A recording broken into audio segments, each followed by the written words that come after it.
Bismillahirrahmanirrahim. Assalamualaikum warahmatullahi wabarakatuh. Innal hamdalillahi wahdah wallahu alladzi la ilaha illa huwar rahmanur rahim. Syahadatan an la ilaha illallah wahdahu la syarikalah wa anna Muhammadan abduhu wa rasuluhu la nabiyya ba'dah.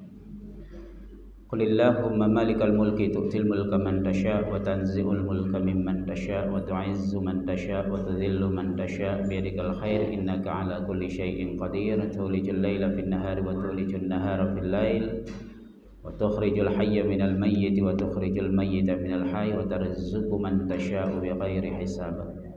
Allahumma salli ala Muhammad wa ala ali Muhammad kama sallaita ala Ibrahim wa ala ali Ibrahim wa barik ala Muhammad wa ala ali Muhammad kama barakta ala Ibrahim wa ala ali Ibrahim innaka Hamidum Majid. Raditu billahi rabba wa bil islami dina wa bi Muhammadin nabiyya wa rasula. Rabbi shrah li sadri wa yassir li amri wahlul 'uqdatam min lisani yafqahu qawli. Allahumma inni a'udzubika an adilla aw udalla an azilla aw uzalla an adlima aw uzlama an ajhala aw yujhala alayya. Allahumma inna ala dzikrika wa syukrika wa husni ibadatik. Allahumma innaka 'afuwwun karim tuhibbul 'afwa fa'fu anna walhamdulillahi rabbil alamin. Sidang jemaah duha yang insyaallah dimuliakan oleh Allah Subhanahu wa taala, kajian kita pada hari ini merupakan kajian yang terakhir untuk bulan suci Ramadan 1447 Hijriah. Dan tema sebagaimana yang sudah disampaikan memaksimalkan 10 hari terakhir Ramadan. Hari yang pertama yang ingin saya sampaikan kepada kita semuanya bahwa di dalam beribadah itu ada dua syarat utama yang harus kita penuhi. Apabila satu dari dua syarat utama ini tidak terpenuhi, maka dipastikan ibadah kita ditolak oleh Allah, tidak bernilai, tidak ada pahalanya. Walaupun secara kasat lahiriahnya kita sudah melaksanakannya, atau bahkan bisa jadi kewajiban sudah gugur. Namun dua syarat utama ini perlu kita penuhi dalam rangka agar amal kita, ibadah kita tidak sia-sia. Salah satu hal yang diingatkan oleh Rasulullah Sallallahu Alaihi Wasallam adalah bahwa akan ada sekelompok manusia nanti di Yaumul Ba'ats, pada saat Allah menghisab, ya, memperhitungkan dan memintakan pertanggungjawaban terhadap perjalanan kehidupan manusia. Ada manusia yang tercengang karena dia banyak beramal tapi tidak ada apapun di sisi Allah sebagai sebuah catatan. Dan dia bertanya, "Ya Allah, saya banyak beramal. Jangankan yang wajib, yang sunat saya lahap semua. Sedekah saya banyak, semua banyak. Gak ada yang tidak saya lakukan. Kemana nilai semua?" Lantas kemudian Allah mengatakan, "Engkau melakukannya bukan untukku, tapi engkau melakukannya dalam rangka mencari popularitas pada manusia." Maka dua syarat utama itu, yang pertama adalah ikhlas. Keikhlasan ini merupakan salah satu hal yang sangat penting dan bahkan paling utama. Allah baru terima amal kita kalau bening dia.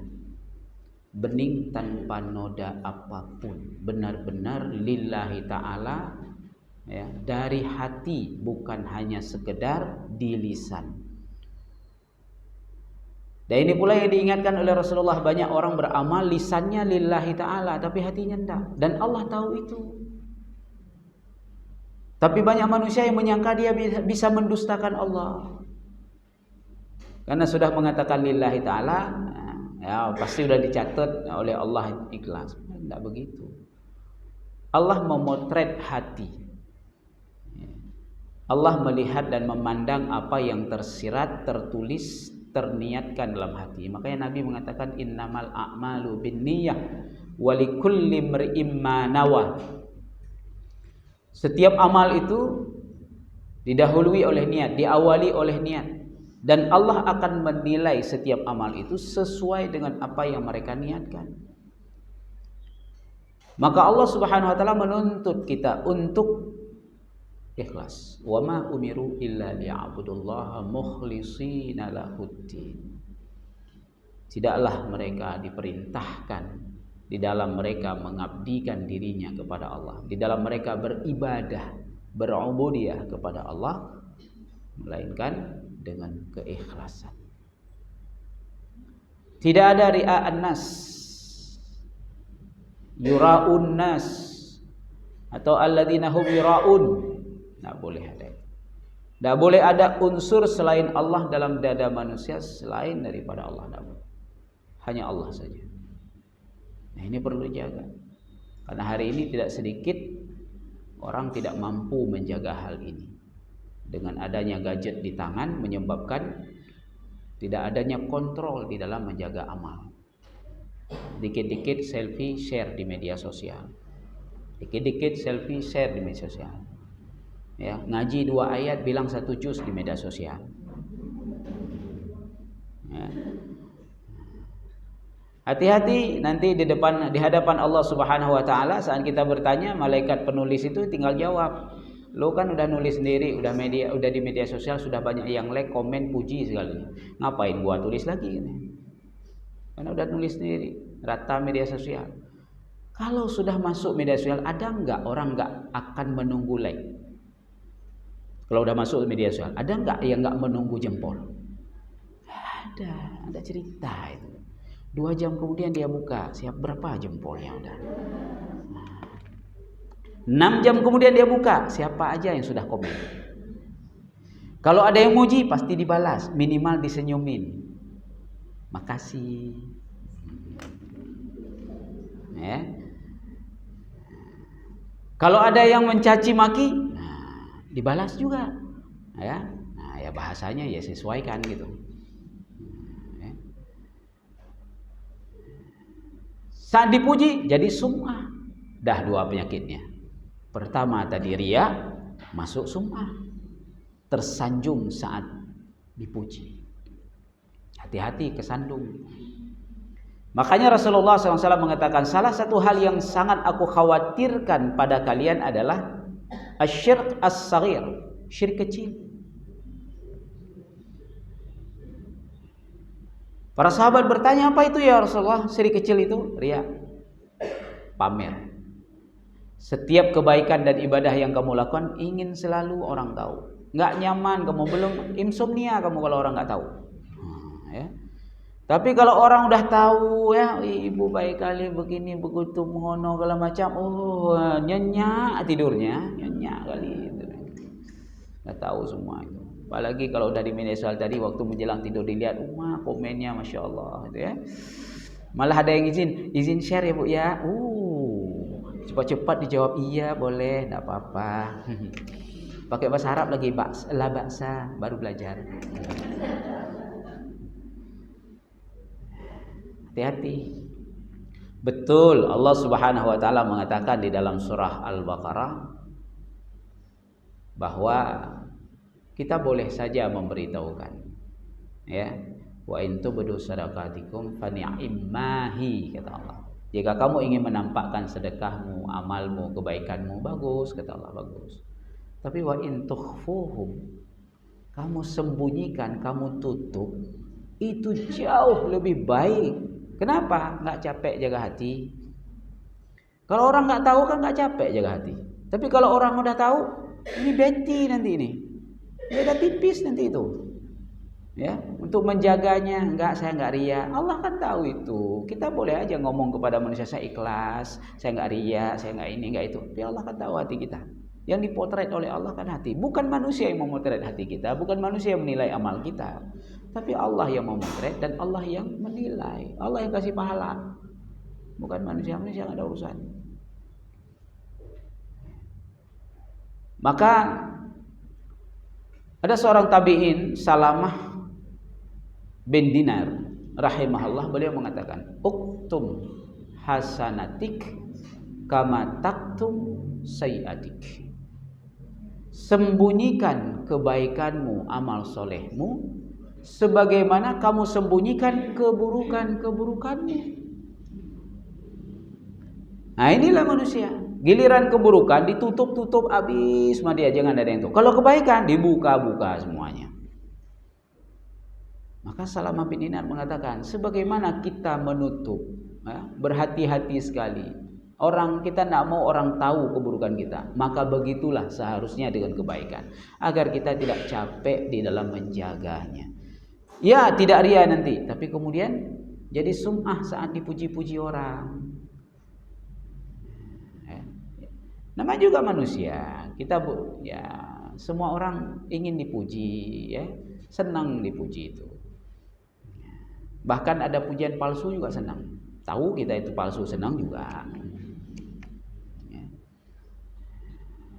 Hati-hati. Keikhlasan itu penting, dijaga dalam semua amal agar Allah terima. Kalau enggak Allah tolak, enggak diterima, dibungkus oleh Allah. Ini untuk balikin semuanya. Bukan untukku engkau melakukannya. Cuma insyaallah dimuliakan oleh Allah Subhanahu wa taala. Ini yang pertama. Yang kedua, ibadah syarat yang harus kita penuhi agar ibadah kita diterima oleh Allah Subhanahu wa taala adalah sesuai syariat yang disyariatkan oleh Rasulullah sallallahu alaihi wasallam, atau dalam bahasa lain disebut ittiba' bi sunnati Rasulillah sallallahu alaihi wasallam. Mengikuti ya sunnah-sunnah beliau. Gimana beliau melakukan itu? Maka kita berusaha untuk mencari tahu. Mau salat, gimana salat Nabi? Sallu kama raaitumuni usalli, kata Nabi. Kamu salat, maka salatlah seperti aku salat. Maka kita cari tahu bagaimana Nabi melaksanakan salat dari A sampai Z. Kita meniru semuanya. Maksimal kita tiru. Masalah ada yang kurang-kurang, kita sudah maksimal. Demikian juga ada ibadah lain termasuk puasa. Bagaimana Nabi melaksanakan puasa, apa yang Nabi lakukan di siang hari, apa yang dilakukan malam hari, bagaimana beliau berbuka, bagaimana beliau bersahur, menunya apa saja, ya, keteladanan yang diberikan apa, arahan-arahan beliau di dalam puasa itu apa. Nah, kita ikuti semuanya. Kita cari tahu, kemudian kita ikuti. Maksimal kita ikuti, dan kita tidak punya pikiran untuk memodifikasi ibadah. Ibadah yang dimodifikasi maka raddun, ditolak. Allah tidak terima. Apalagi dikolaborasikan dengan ibadah orang lain. Ya. Ibadah dikolaborasi, bukan hanya sekedar dimodifikasi. Dikolaborasi dengan ibadah orang. Tambah ditolak lagi sama Allah. Menyerupai ibadah orang. Karena ibadah kita tidak ada yang serupa dengan ibadah orang. Ibadah kita sangat bersyariat, sangat beraturan. Maka cari tahu itu. Nah, dalam puasa misalnya, kita cari tahu arahan Nabi dalam berpuasa itu apa. Salah satunya, Rasulullah sallallahu alaihi wasallam mengatakan, di antara hikmah puasa itu adalah agar kita merasakan apa yang dirasakan oleh banyak saudara kita di 11 bulan. Apa itu? Enggak kenyang. Saudara-saudara kita banyak, kan mayoritas manusia ini di mana-mana kan lebih banyak yang tidak kenyang daripada yang kenyang. Ya. Bukan untuk merasakan lapar, merasakan tidak kenyang. Ya. Maka usahakan puasa kita jangan kenyang. Ini enggak kekenyangan.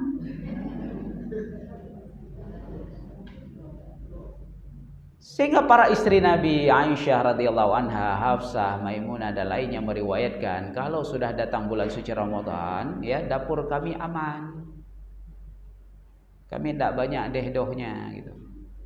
Ya, enggak rempong kami di dapur. Karena menu yang Nabi makan itu kebanyakan menu yang tidak perlu pakai dapur. Berbuka, bersahur.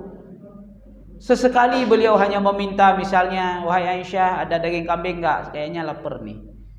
Maka dimasak, dipangganglah daging kambing itu. Nah, biasanya Nabi satu paha kambing itu sekali makan kalau di luar Ramadan. Satu paha sekali makan. Tapi di bulan Ramadan bisa 3 kali makan beliau itu. Satu paha itu. Kenapa? Beliau stabilkan cara pola makan beliau di bulan puasa untuk tidak kenyang. Bulan Ramadan adalah bulan di mana Nabi tidak pernah kenyang. Tapi di luar Ramadan Nabi ada kenyangnya. agar bisa merasakan.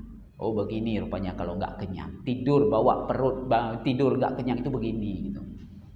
Itu yang harus kita nikmati, kita rasakan dalam puasa. Dan itu arahan Nabi. Maka meja makan Nabi itu kata Aisyah apa? Hanya ada kurma, air putih, kemudian ada susu. Kalau pemanisnya madu atau kurma kering. Udah. Kemudian kalau beliau mendapatkan buah, maka ada buah anggur di sana atau lain, semangka biasanya. Karena Rasulullah kalau buka puasa itu sangat senang makan kurma bersamaan dengan semangka. Bahkan Aisyah radhiyallahu anha diperintahkan oleh Nabi makanlah kurma dengan semangka atau dengan mentimun. Nah waktu itu makannya nggak pakai jus, pegang semangka, pegang kurma, masuk kurma, masuk semangka. Nah, kunyah bareng-bareng. Nah, kalau sekarang kan dah enak, tinggal dah selesai minum. Pemanis nggak perlu lagi, semangka manis, kurma manis. Untuk apa lagi gue taruh gula? Udah selesai tuh. Air sudah ada di semangka. Oh mau taruh dikit lah, biar agak cair nggak kental. Udah gitu aja. Sehingga kami tidak repot, nggak dibuat repot oleh Nabi. Kalau Nabi nggak kelaparan, beliau nggak akan minta daging-daging itu. Roti nak minta beliau cukupkan dengan buah, ada buah anggur, ada semangka, udah cukup. Nah banyak makanan. Sahur, kembali beliau bersahur dengan kurma. Kalau waktu berbuka beliau biasanya berbuka dengan 3 butir rutab. Rutab itu kurma mangkel, merah, kuning, hijau. Tidak terlalu manis, ada sepetnya dikit. Itu untuk buka puasa. Kalau beliau tidak menemukan rutab, maka beliau buka dengan tamar. Tamar itu yang sudah matang, coklat hitam, agak kering. Nah, kalau sahur, beliau bersahur dengan tamar ya, sebanyak 5-7 butir. Kalau tidak ada tamar, maka beliau bersahur dengan rutab dengan jumlah yang sama. Dibuka 3 butir, sahurnya 5-7 butir. Di sela-sela itu makan buah. Nah padahal waktu itu Nabi kan tidak banyak buah. Buah yang ada waktu itu ya, yang sering disebut dalam hadis itu anggur, semangka, ya, kemudian apel, buah delima, apalagi buah tin, buah zaitun, ya. Nah, kalau buah tin agak manis, kalau buah zaitun ya begitulah rasanya gitu kan. Ya itulah buah-buah yang apa aja. Nah kalau kita kan banyak buah, ada kates, ada pisang, ya, ada mangga, ada pir, ya, banyak. Tinggal konsumsi aja. Jadi tidak perlu itu semua buah. Oh kita sudah membudaya kanji, ya kanji dikit aja, ya, tidak usah 1 mangkok besar. Ini gelas pakai gelas papa mama pula. Ya, gedenya ya Allah ya Rabbi, ya. Habis makan minum maghribnya cemekek, isyanya mulio-lio, ya. Nah, tarawihnya pingkom minan, ya. Anjur gerakan. Ya. Nah, yang diperkuat oleh Nabi apa? Kami setiap kali menjelang buka puasa disuruh kumpul di meja makan untuk melihat menu yang sederhana itu. Sehingga memang nggak keluar air liurnya karena menunya sederhana. Ya, nggak keluar air liurnya. Biasa aja ngelihatnya, kurma, lagi aneh. Dan kami kemudian diperintahkan sambil merenung dan memuhasabah untuk berdoa. Banyak-banyaklah beristighfar menjelang buka puasa. Banyak berdoa. Itu waktu makbul doa. Waktu yang sangat berkah. Nah kita hari ini gimana menjelang buka puasa? Rempong kali dia pun. Kain suruh golom mentemung JP. Sirap luwung JP. Dengan tabung berbakah bekah gelah papa mama apa ya lain lah. Harusnya kita duduk. Nah kita duduk di meja makan, keluar air liur, mences kita. Banyak kali menunya. Enggak khusyuk kita berdua, enggak ada muhasabah, enggak bisa muhasabah kita. Dah kebayang nyotoh ku tegom itu.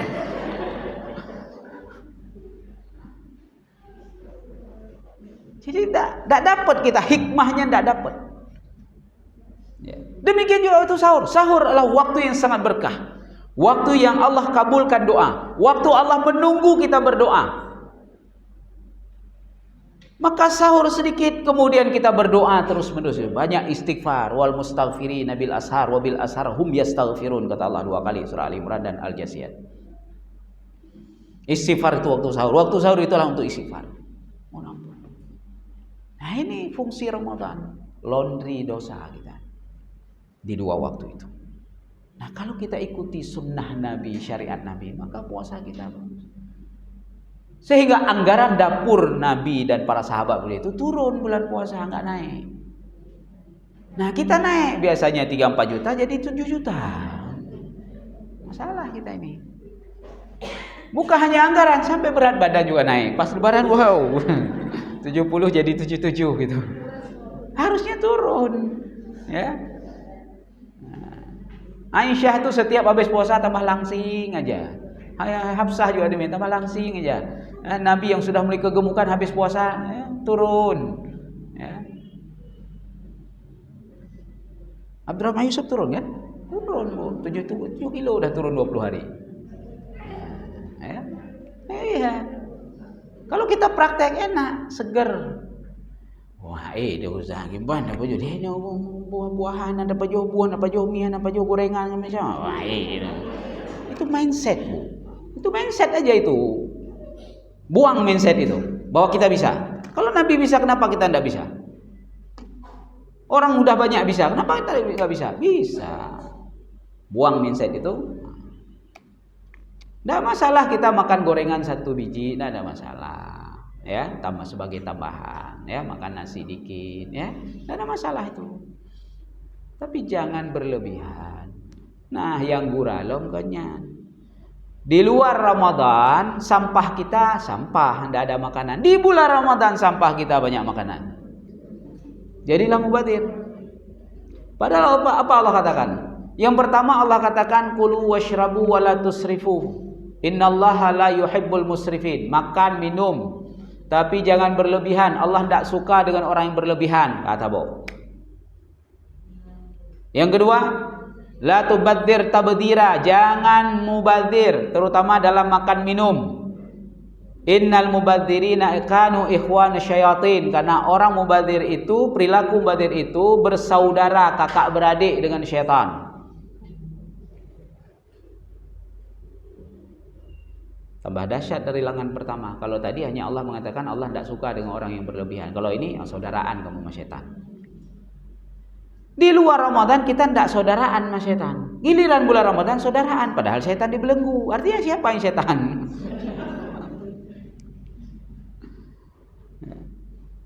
Di Serambi kemarin hari ke-8 apa hari ke-9 Ramadan itu dimuat.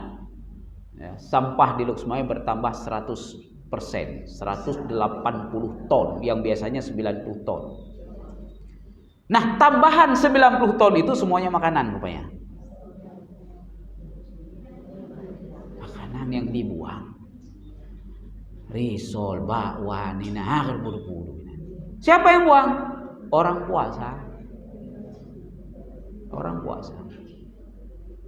Jadi bagaimana ibadah kita ini mau diterima oleh Allah, mau dicatat sebagai pahala segala macam kalau perilakunya seperti itu? Kita perlu berhati-hati dengan itu, karena ini ibadah. Itu yang pertama. Yang kedua, menjelang 10 hari terakhir ini ada 2 hal yang perlu kita selesaikan sebelum kita melondri dosa kita di 10 terakhir. Nah, kabar gembiranya tahun ini tidak ada malam genap. Semuanya malam ganjil. Tadi malam 21 versi Muhammadiyah, nanti malam 21 versi pemerintah. Malam besok ya 23 versi Muhammadiyah, malam setelahnya 23 versi pemerintah. Bersyukur kita nih, nggak ada malam genap nih. Ini malam ganjil semua, Bu. 10 malam ini mulai dari tadi malam sampai selesai ini malam genap, malam ganjil semua, nggak ada genap, Bu. Mantap kita ini puasa tahun ini. Maka jangan begadang di malam ganjil aja ini. Cari-cari malam genap, nggak ada. Ganjil semua ini. Ya. Satu sisi kita patut bersyukur nih 10 malam ini ganjil semua ini. Ya.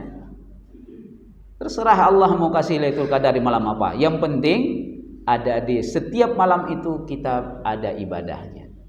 Bukan disuruh begadang semalam suntuk, enggak. Nabi tidak pernah bergadang semalam suntuk tanpa tidur semalam pun, enggak pernah. Nabi tidak tidur ya, tetap istirahat ya. Ya. Hak badan, hak mata, hak pikiran tetap diberikan dan wajib diberikan kata Nabi. Jangan sampai mudarat kita belum lagi 10 hari udah sakit. Baru leuro ibadah gadang-gadang kadang mau sakit dah. Bahkan kejar Lailatul Qadar. Tak begitu dia. Tetap ada istirahatnya. Kita ibadah ya, kalau rutinitas kita habis tarawih witir pulang tidur sebentar ya. Jam-jam 2 bangun, jam 1, jam 2 bangun. Nah, kemudian lanjut ibadahnya sampai sahur. Itu. Jangan ngoyo. Nah, enggak tidur. Pokoknya malam 27 saya enggak tidur. Lailatul Qadar itu bukan malam 27 aja. Nabi mengatakan 10 hari terakhir terutama di malam ganjil. Berkemungkinan juga malam genap. Nah, sekarang kita enggak bisa bilang malam genap nih. Semua malam ganjil ini. Nah, ya. Ya udah semua malam kita beribadah, maksimalkan. Nah, sebelum kita memaksimalkan ibadah di 10 hari terakhir, ada 2 hal yang perlu kita selesaikan, Bu. Jangan nunggu lebaran menyelesaikannya. Nah, kita juga sudah menjadi tradisi pre-horaya ke selesaikan. Jino selesaikan. Mulai baru-baru kan selesai. Ya. Yang pertama, selesaikan seluruh persoalan dengan orang tua jika masih ada. Ya, selesaikan seluruh persoalan dengan orang tua jika mereka masih ada. Pulang ke rumah, ya, tanyakan kepadanya, ada enggak yang terganjal, ada enggak yang masih tersangkut-sangkut. Minta maaf, minta ampun, ya, peluk dia, cium dia. Jika kita tak punya orang tua, kita punya anak, Bu, panggil anak. Jangan tunggu anak datang, karena banyak anak hari ini enggak paham. Nggak sampai ilmu mereka, nggak ada yang kasih tahu, nggak ada yang ngingetin, atau ada yang ngingetin tapi nggak connect karena sinyalnya beda, satu Telkomsel, satu Indosat.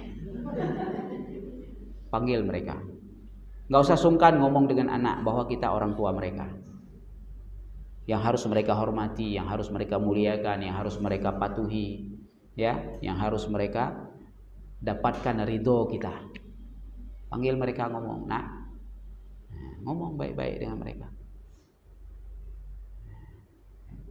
Maafkan mereka, ridhoi mereka, ya, peluk mereka. Ajak mereka untuk sama-sama memaksimalkan 10 hari terakhir. Nah, selesaikan itu. Jangan sampai tidak selesai. Karena kalau dengan orang tua tidak selesai, kalau kita masih punya orang tua, artinya kita yang bermasalah. Kalau kita dengan anak, artinya anak kita nanti yang bermasalah. Sementara kita mencintai mereka, menyayangi mereka, tapi hati kita masih mengkerut-kerut dengan mereka. Ya.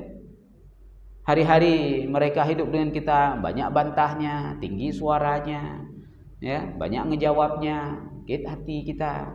Ya. Cuma karena udah kebiasaan, lupa dia minta maaf. Nunggu lebaran nanti minta maaf. Nah, kasih tahu mereka. Enggak usah suka-sukaan. Ana mengaku begahnya long mai tu Pak, aku begah long tantang long tu yang mana apa ya. Mio kong kita nyo pegah je hanai de puannya. Be kita nyo pegah.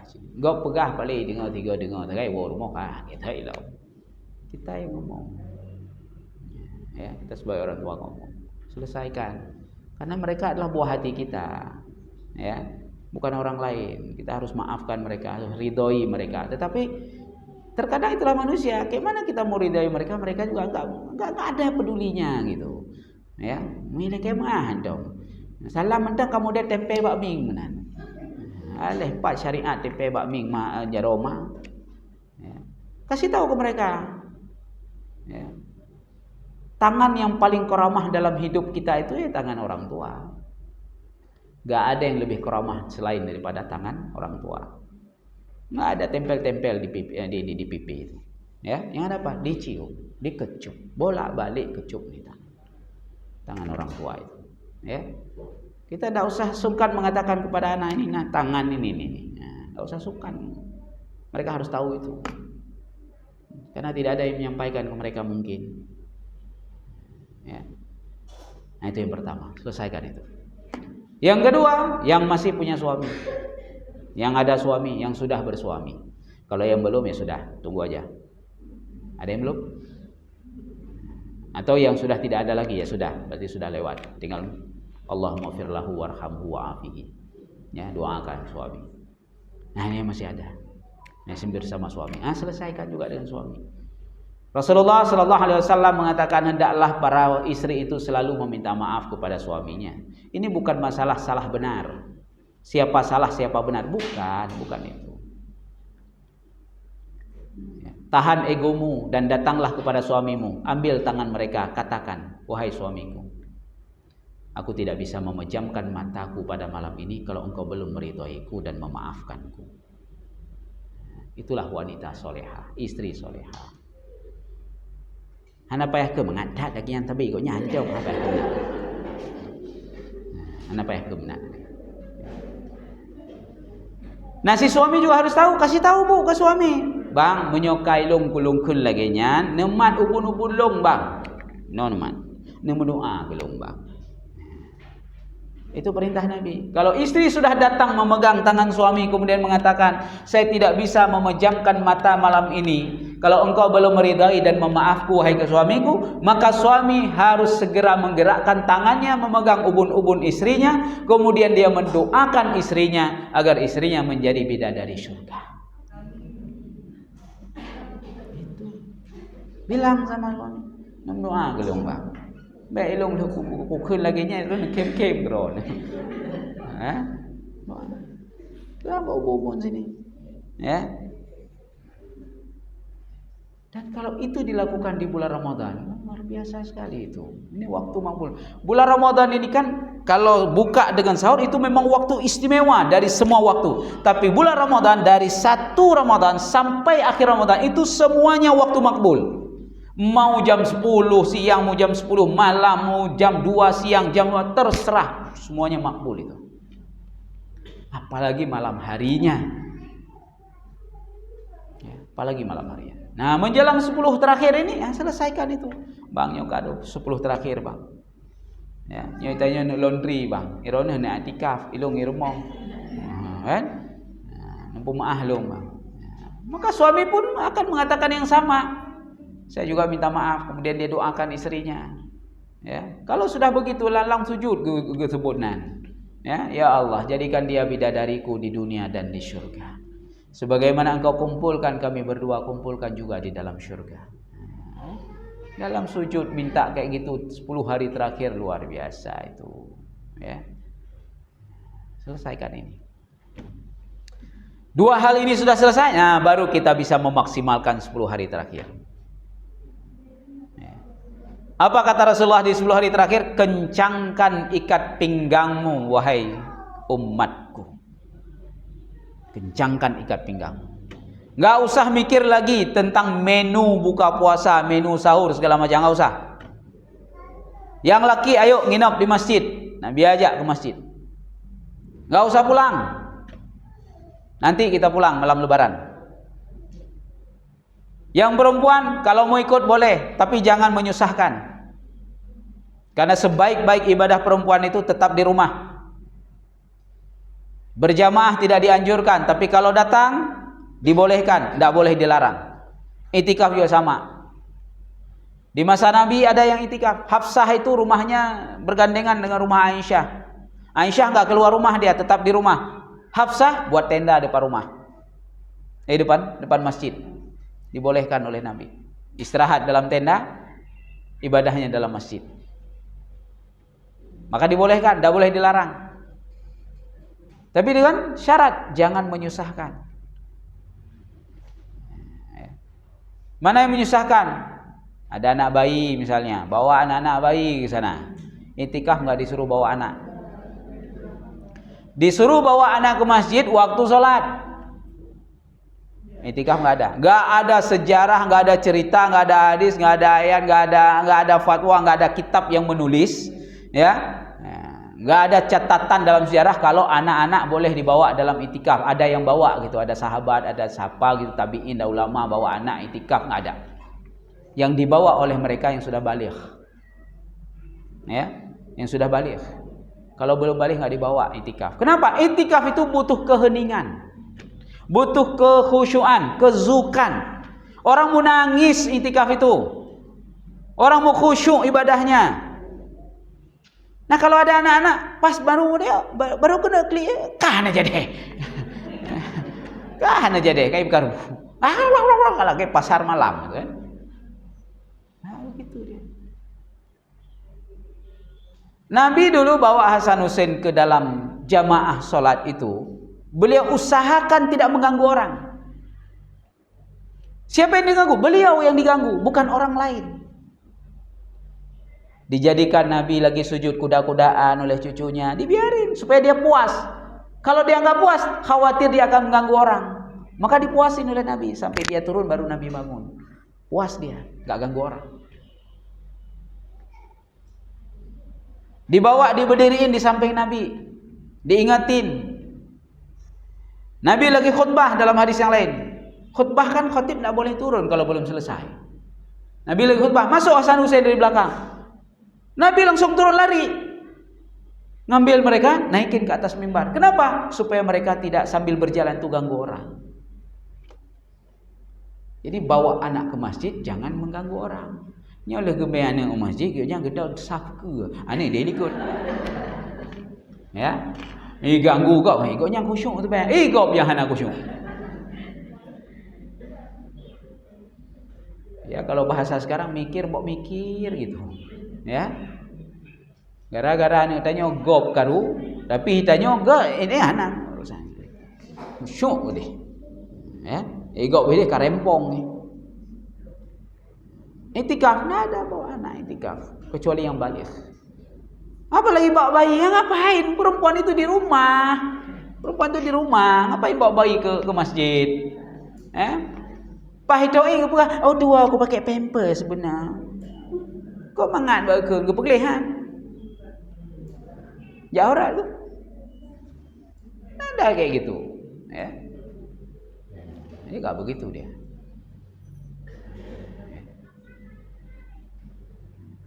Memaksimalkan 10 hari terakhir itu dengan ibadah, apapun ibadah yang kita lakukan. Nah, kalau kita lihat potret ibadah Rasulullah dan para sahabat di 10 hari terakhir itu, lebih banyak interaksinya dengan Al-Quran. Nabi istirahat tidur, bangun baca Quran lagi. Istirahat tidur, bangun baca Quran lagi. Udah capek istirahat, bangun baca Quran lagi. Nah, gitu dia. Jadi Quran. Sehingga 10 hari terakhir itu lebih banyak khatamnya daripada 20 hari pertama. Kalau 20 hari pertama khatam 2-3 kali, 10 hari terakhir itu 7 kali khatamnya. 10 kali khatamnya. Minimal 3 kali khatamnya. Kenapa? Karena memang itu interaksinya. Nggak ada lain. Baca Quran. Malam, sholat malam. Enggak semalam suntuk sholatnya. Ada batasannya. Sekian rakaat udah selesai. Baca Quran lagi. Capek istirahat, ngantuk istirahat, baca Quran lagi. Jadi itu yang dilakukan. Dan itu potret ibadah mereka. Jadi jangan dicari ibadah nyopulom dah berlaku. Hana payah minta pulom. Qurannya saya. Ya, malam kita sholat malam, kemudian lebihnya baca Quran. Ya, waktu duha kita sholat duha, ya, lebihnya baca Quran. Demikian juga di rumah. Jadi 10 hari terakhir itu kue udah selesai, Bu. Udah selesai itu.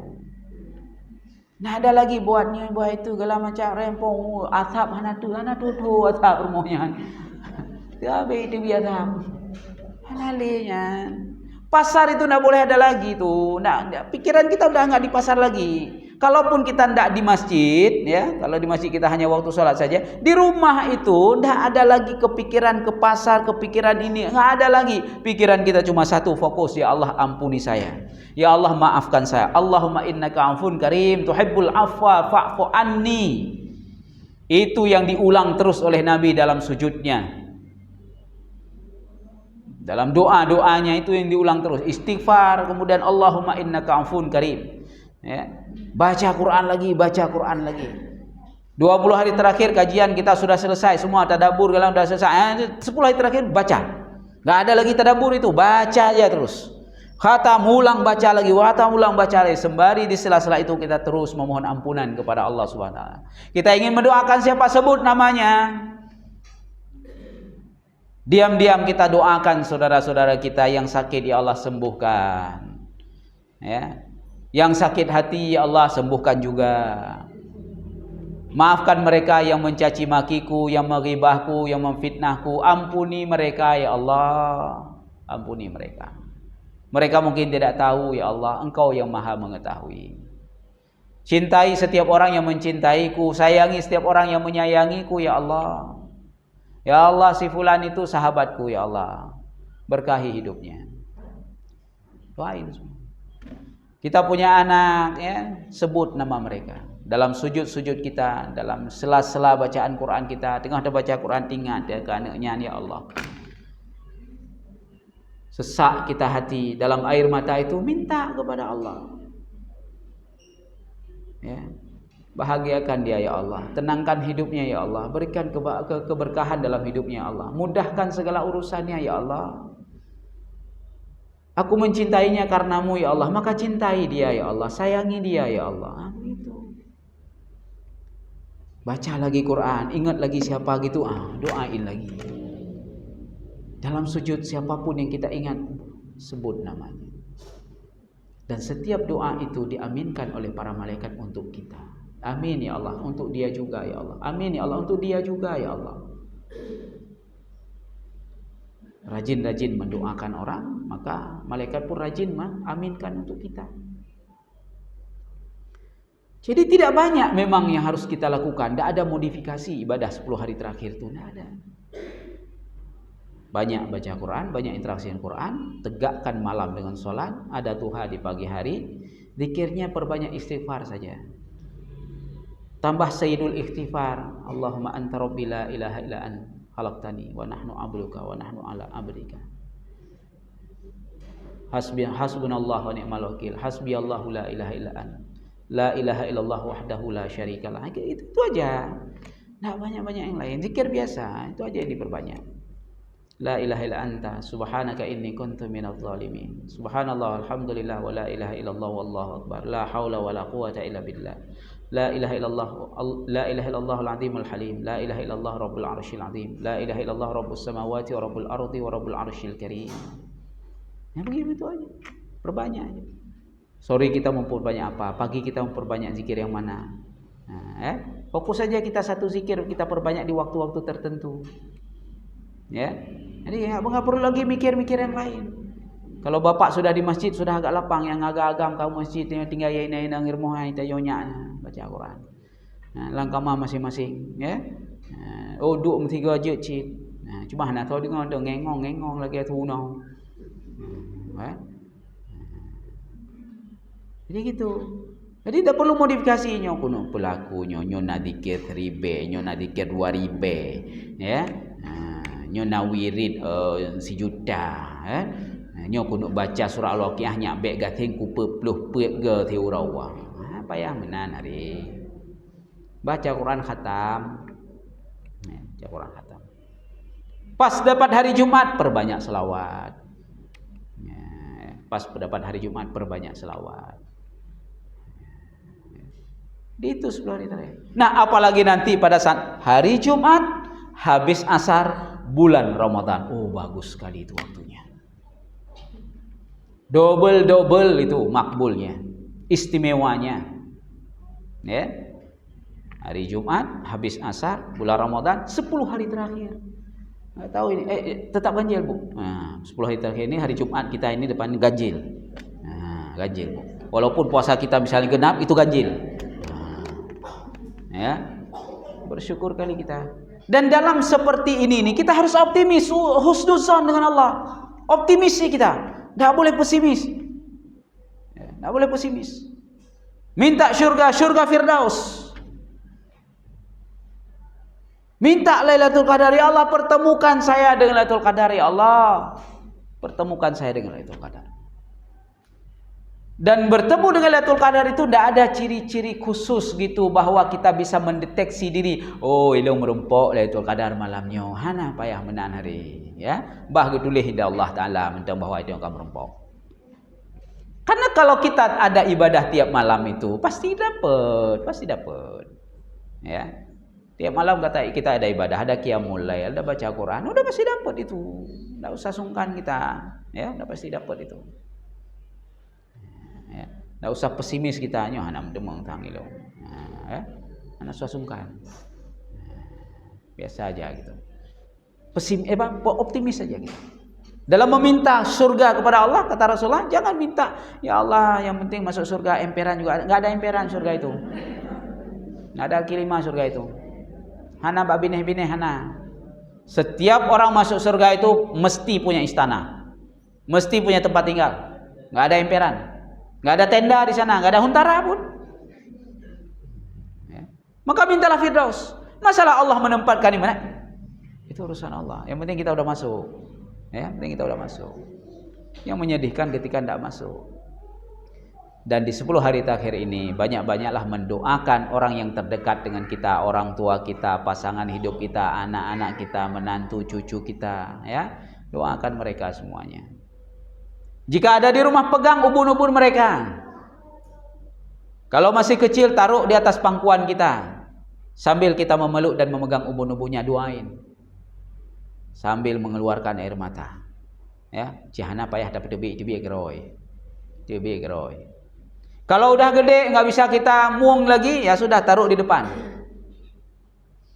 Pegang di ubun-ubun, pegang di dadanya, doain dia.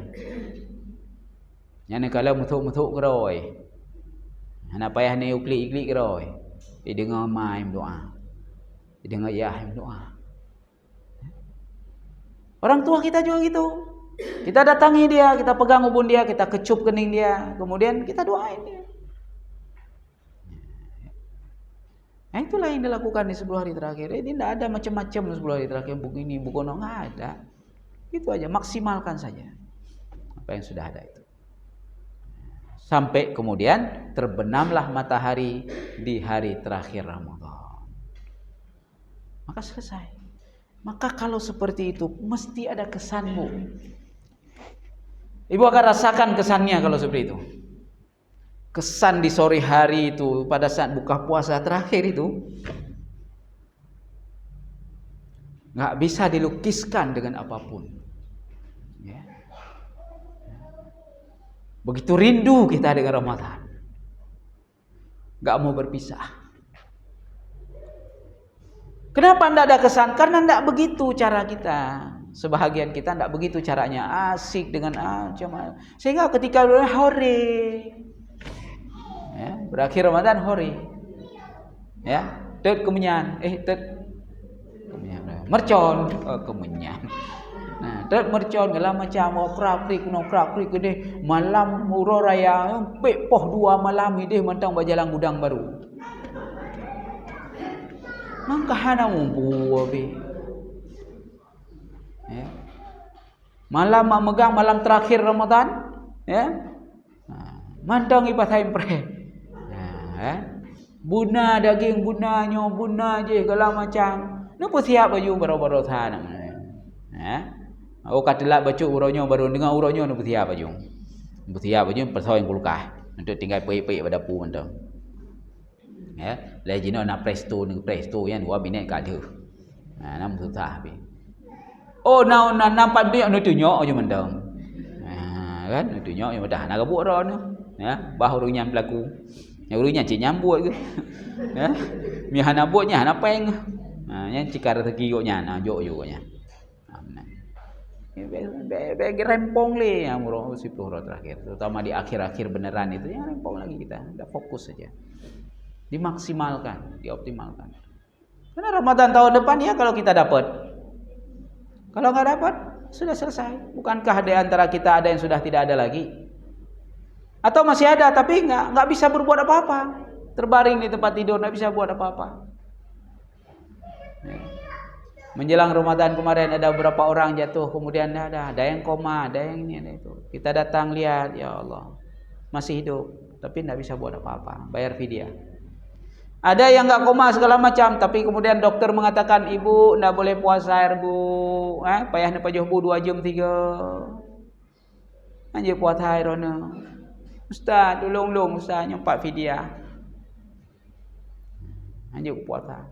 Sedih lihatnya. Tapi ya baca Quran juga bukan nak kena baca Quran bu. Ya, mudah-mudahan teruk mesti peluh juga khatam berana. Nya getim. Lalu bak mulai nyampai ya. Enggang mulai ka mangat. Bak tengah-tengah ka susah gelo. Mana ada kadang-kadang.